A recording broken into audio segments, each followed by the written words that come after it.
I often get asked, why do you pronounce names so strange, or why do you roll the R, but also, how is that name from Tolkien's world actually pronounced?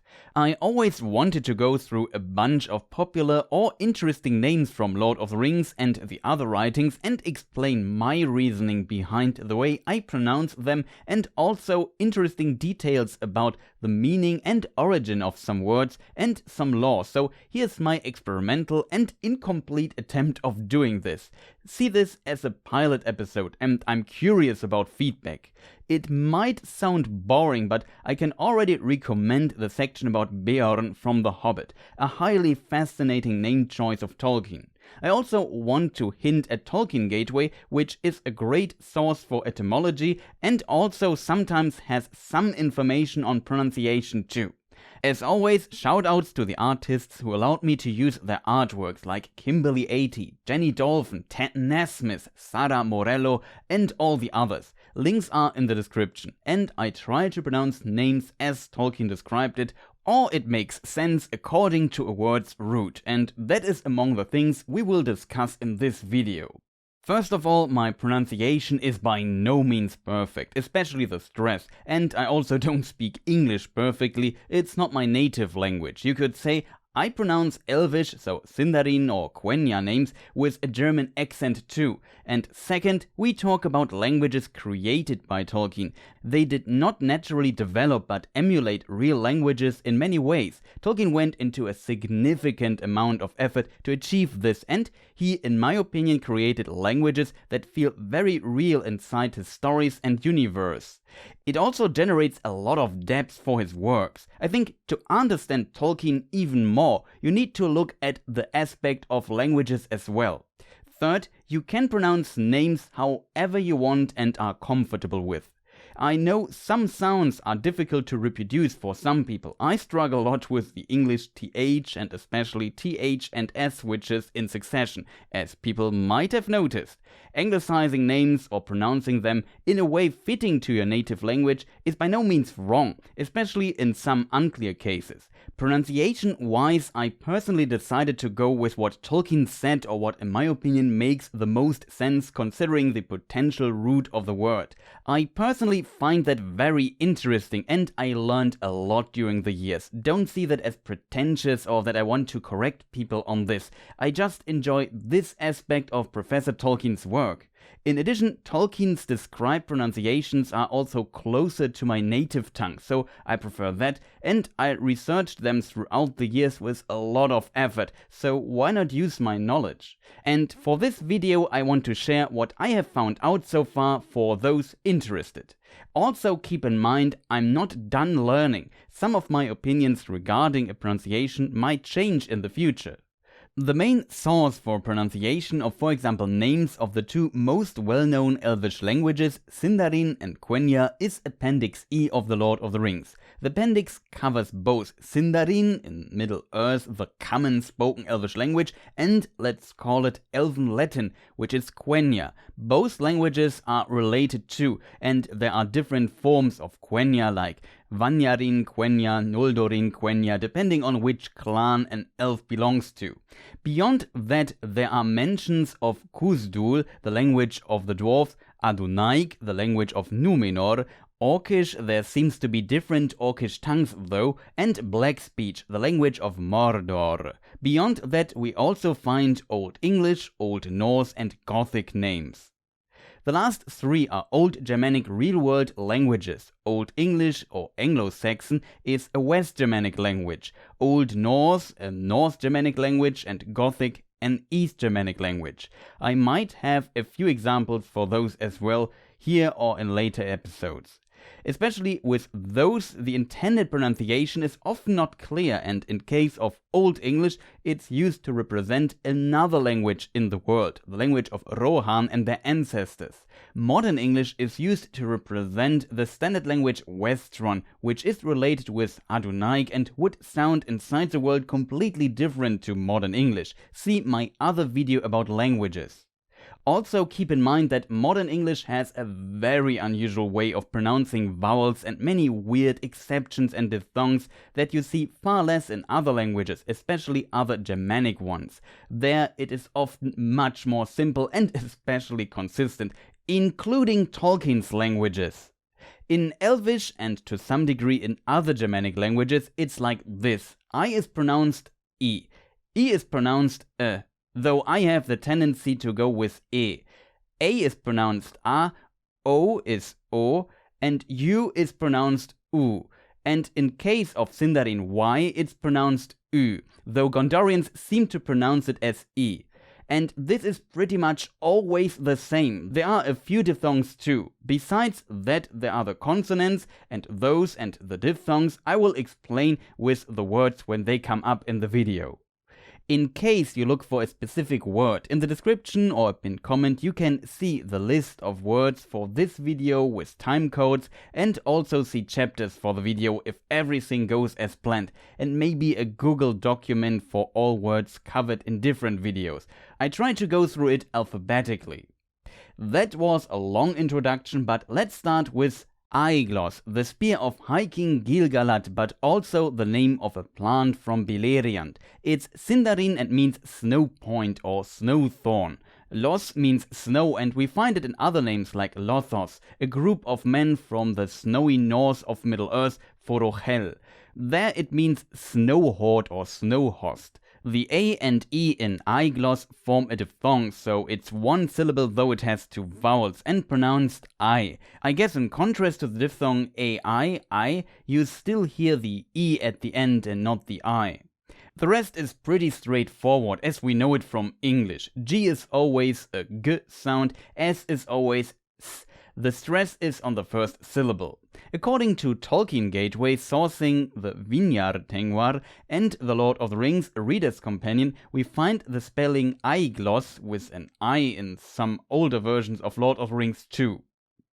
Arr, not to be confused with Arr, I'm a mighty pirate. A strange sound and a strange choice. You know it from the last line of the ring inscription in Black Speech. Arr burdum ishi krimpajul. It also simply means end. It's really hard to say for me because the GH in Black Speech is pronounced as voice filler fricative, and it's mentioned as one of the few words where this is the case in Appendix E together with Chash, which means fire in Orcish and is said by the orcs when the Balrog appears, mentioned in the chapter The Bridge of Khazad-dûm in Lord of the Rings. We find this unusual sound too in the Old English pronunciation of Smeagol, Smeagol, and only due to this mention in Appendix E and the ring verse being very popular I list it here at all, because it's a very unusual one and also pretty tough to pronounce for a lot of people, though the sound appears for example in Dutch. To my knowledge, it only appears in some dialects of my native language, German. Aiwendil, the Quenya name of Radagast and means lover of birds. A and I form a diphthong, so it's one syllable and unsurprisingly it's pronounced I, as mentioned. W is the English W as in wing. The ND are two consonants after the second last vowel, so the second last syllable is stressed instead of the third last. Aiwendil. Another name for him from the Nature of Middle-earth book is Ravandil. HR in Quenya is the voiceless trilled R. In Sindarin it's RH. I prefer the term trill instead of rolled. The more scientific description of the rolled R is voiced alveolar trill, and as mentioned there is another version of the trilled R which is voiceless. Maybe that is already a good point for a small but important excursion.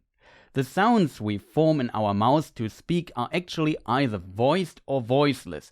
F is voiceless. We only need air to produce it. If we pronounced it by making a sound with our voice, it becomes a V, as in very, though it's otherwise a very similar sound, and languages interestingly often reflect that. You can pronounce a V as F too in some languages. Compare the German word Vogel, meaning bird, to Variante, variant, both written with a V. We find it the other way around in English with ov, which I always say wrong with an F at the end. For Tolkien's elven languages, this exists too. An F at the end of a word is pronounced as V, for example in Nindalv, which is the Sindarin name for the wetwing. This is a very basic concept in the phonology of languages, I guess, and as a professor for philology, Tolkien of course knew that and built it into his languages too. But let's move on. Alatar. One of many work in progress names for one of the two blue wizards. I think this name and Palando are more widely known compared to other possible names for the blue wizards Tolkien thought about. Those would be Romestamo and Morinehtar. The H before the T becomes a H or a H sound in Quenya depending on the vowel before. And the new ones from the nature of Middle-earth, Palakendo and Hymenar. Alatar, as the other names too, are Quenya. The R in it is trilled and not silent or lost at the end. Tolkien gives no translation for it to my knowledge. Tar means Lord, as in Annatar, Lord of Gifts.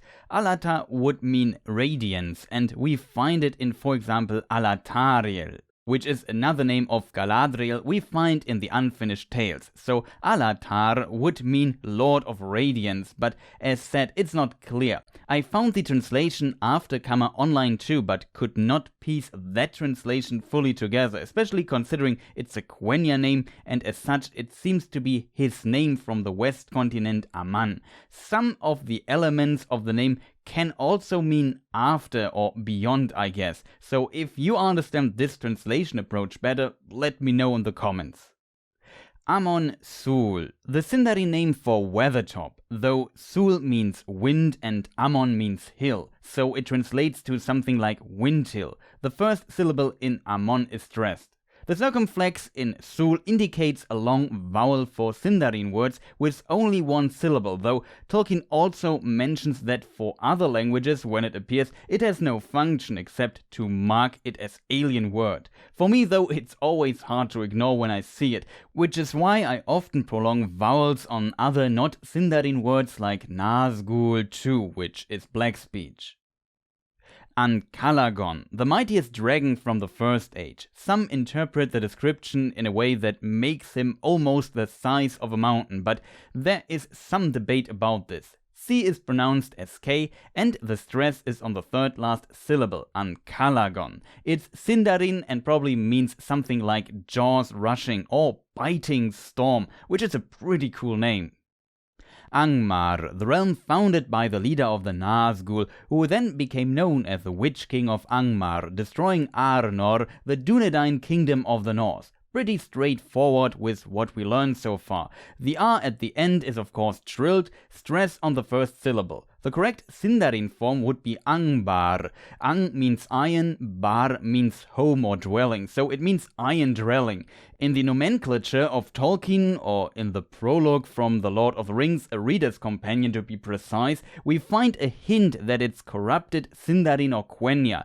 That is how Bar became Mar, and we say Angmar as a result. Very unusual detail. Annatar. Sauron took a fair form and disguised himself as ambassador of the West, using this name to bring the elves of Eregion under his control by teaching them to make rings of power. See my video about Elrond and the Second Age for more information about the lore. Also pretty straightforward, and we already mentioned the name in the Alatar section. It's Quenya and means Lord of Gifts, and stress is on the first syllable. Aragorn, the actual name of Strider. It's Sindarin and means revered king. It gives me a bit of trouble because according to the rules for the stress in Appendix E, the first syllable is stressed. I don't know why, but I have the slight tendency to stress the second syllable instead, like Aragorn. The R's are trilled as in all Sindarin names. Arwen, daughter of Elrond and later wife of Aragorn, pretty much straightforward. It means noble maiden, and two-syllable words have the stress on the first one. Her epesse or aftername or honorific is Undómiel, meaning even star. The stress is on the O, which is to be expected, and the diacritic marks it too. Even star or evening star potentially refers to that the elves are leaving Middle-earth, and Arwen was considered similar in her character and beauty to her ancestor Lúthien. This made her special inside the cultural and historical context of the elves, where Lúthien was an important figure who gave new hope to the elves by helping her later husband Beorn to dare the undareable in the First Age and steal a Silmaril from the crown of Sauron's master Morgoth. In addition, stars are important for elves too, and Lúthien is connected to the star of Eärendil, which was the stolen Silmaril. I guess Arwen also gave new hope, at least to some, but also stood for the end or evening of the elves, especially the Noldor, in Middle-earth. For example, Galadriel, Arwen's grandmother, was once compared to the morning by Gimli, and she was part of the early days, the morning of the Noldor elves in Middle-earth. It's a pretty common interpretation, but I like it. Beleriand. The old west coast land from the First Age. It's the main location for events of the First Age of the Years of the Sun and was sunk into the ocean after the War of Wrath, which ended the First Age. According to the index of the Silmarillion, it's Sindarin for country of Valar, though the index was not written by John Ronald Reuel Tolkien. The meaning of Valar is unclear though, but there are some theories, none of them I find too plausible. In my opinion, there's too much uncertainty. The third last syllable is stressed, R is trilled. Beor. One of the early men, the Edain, who was originally known as Balan. Galadriel's brother Finrod made first contact with these early men, and Balan came into his service and was then known as Beor the Old. Beor means vassal. He also became the founder, I guess, of the house of Beor, named after him. The two dots above the E usually generate a bit of confusion. They do not mark an umlaut, but are a diacritic known as diaeresis or trema, and just indicate that E and O are two syllables and do not form a diphthong, so one syllable with two vowels. It's also optional to write. Beorn, our first Old English name and a very interesting one. It's maybe related to the name Björn, which would mean bear, and is related to the Old Norse word Bjorn for bear, which sounds very similar, but in Old English it does not mean bear. It means man or warrior, and I think this might be a 9001 IQ Germanic wordplay by Tolkien, who taught Old English in Oxford, by the way. Beorn is a man and a bear, and his name can mean both depending on where you are from or what language you speak. It means bear or warrior/man. One could argue that this is also an indirect explanation for how some mythology might be created. Stupid example. Someone from the north talked to someone from the west about a mighty bear in the woods, and the other person thought he talked about a mighty warrior strong as a bear, and so maybe over time a myth was created about a man that could turn into a bear. This theory for sure lacks a bit, but I love what Tolkien in my opinion did here with this name, and it is quite thought-provoking.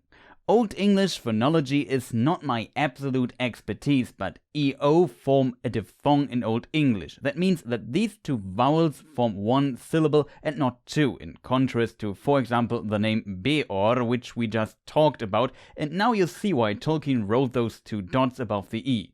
This diphthong exists in a short E form and a long E form. Here it seems to be the short, so it's something like Bjorn.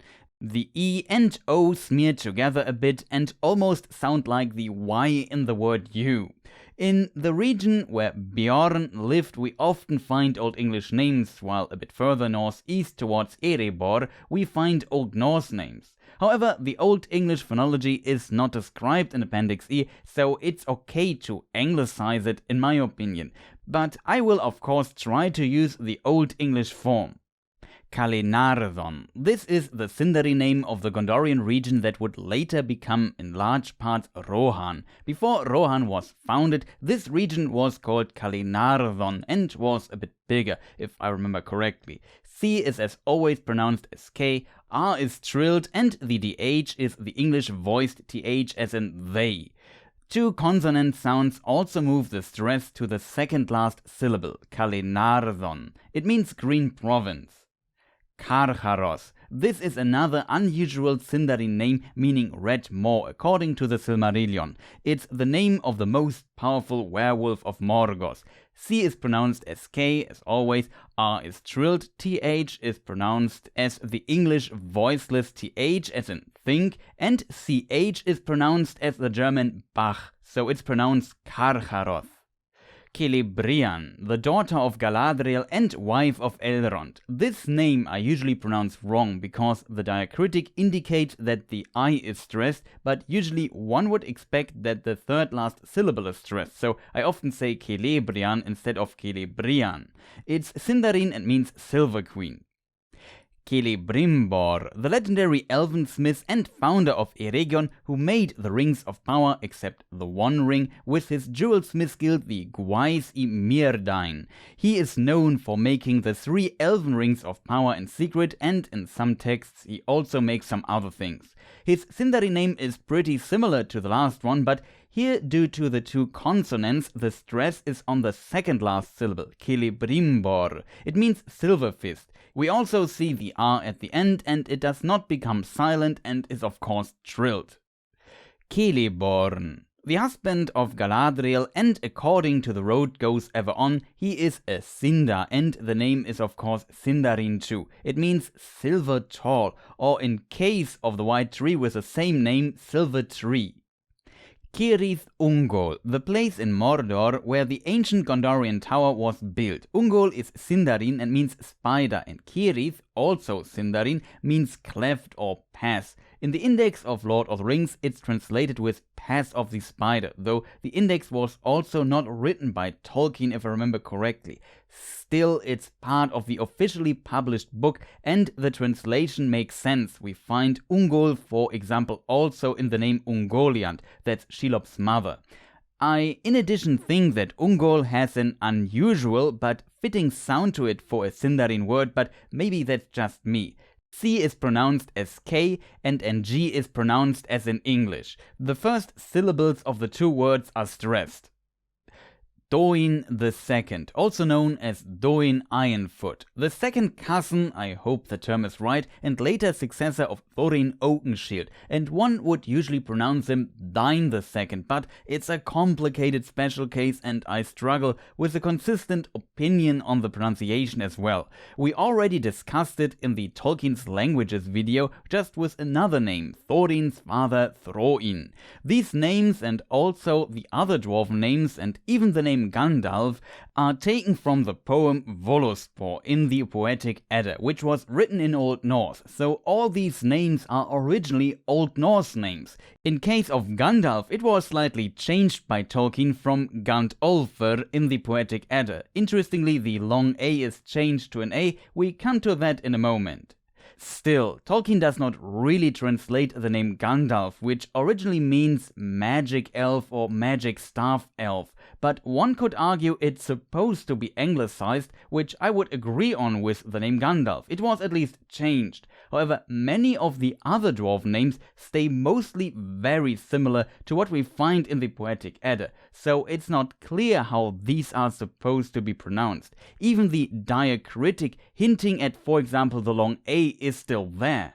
I also want to mention that I'm not an Old Norse specialist, but this is what I found out so far. The oldest source for the Poetic Edda is the Codex Regius. The name Dáin is not part of the Codex Regius from the 13th century, which is, for example, different from the name Thróin, which we find in it in contrast. But we find Dáin in another later source for the Poetic Edda from the 14th century called the Hauksbok.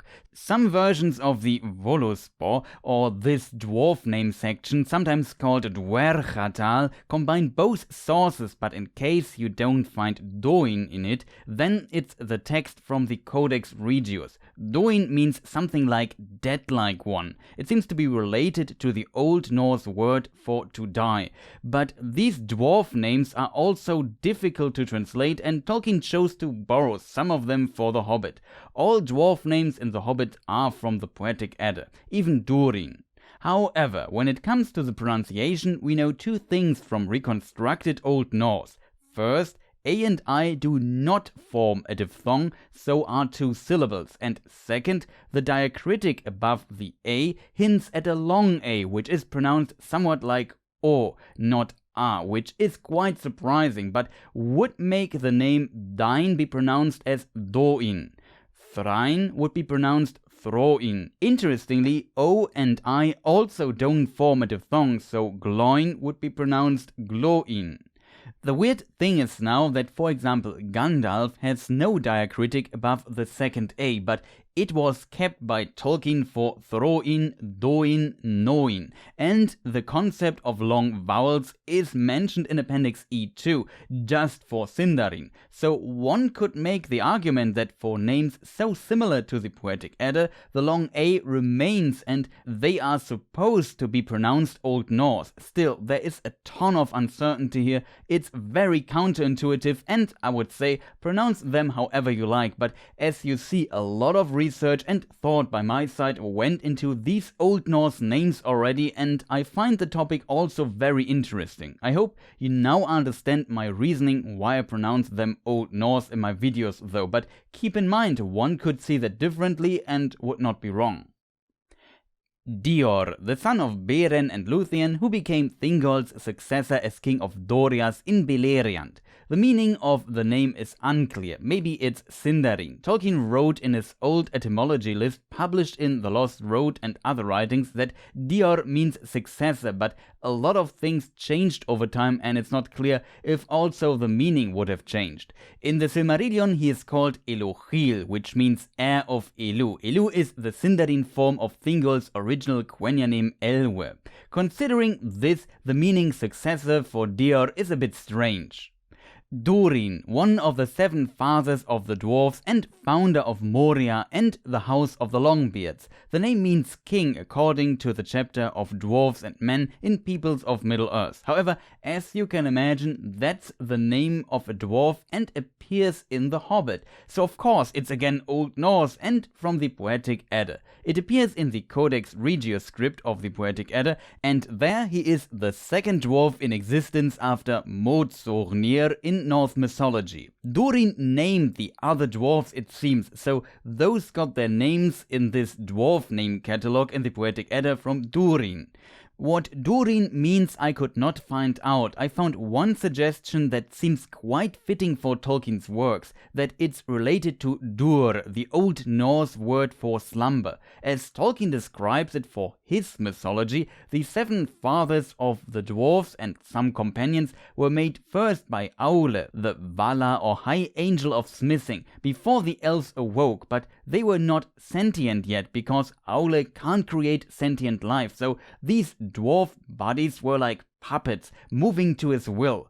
The elves, though, were intended to be the firstborn in the plans of God, and Aule had a dialogue with Eru, that is God, and so the Vala was supposed to destroy his creation, but Eru adopted the dwarves and they became sentient and begged for mercy. They were not destroyed, but put to a slumber until the elves awoke and then awoke themselves after the firstborn. Quite interesting detail in this context. I found that the reference for the word Dur is from an etymology book from 1948, and for sure earlier sources exist too, so Tolkien could have known it. The pronunciation is again pretty straightforward. First syllable is stressed, R is trilled. Durthang. This is one of the Gondorian fortresses to look over Mordor after Sauron's defeat at the end of the Second Age through the Last Alliance. See my Elrond and the Second Age video. Not to be confused with Gurthang, which is Túrin's black sword. Durthang is Sindarin and means dark oppression, according to The Lord of the Rings, A Reader's Companion.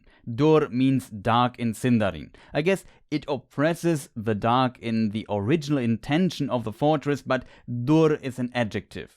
We also talked about the Tower of Cirith Ungol, which is also one of those fortresses to watch over Mordor. The pronunciation is again pretty straightforward. First syllable is stressed, the R is trilled, and the TH is voiceless as in think. Durthang is also a pretty cool name. And that also brings us to the end of this proof of concept pilot video. There are a ton of names left, but the video is already too long. I might have forgotten some important ones.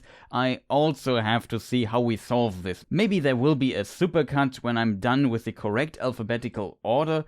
I could make a Google spreadsheet with words and links to the video section and put it in the description.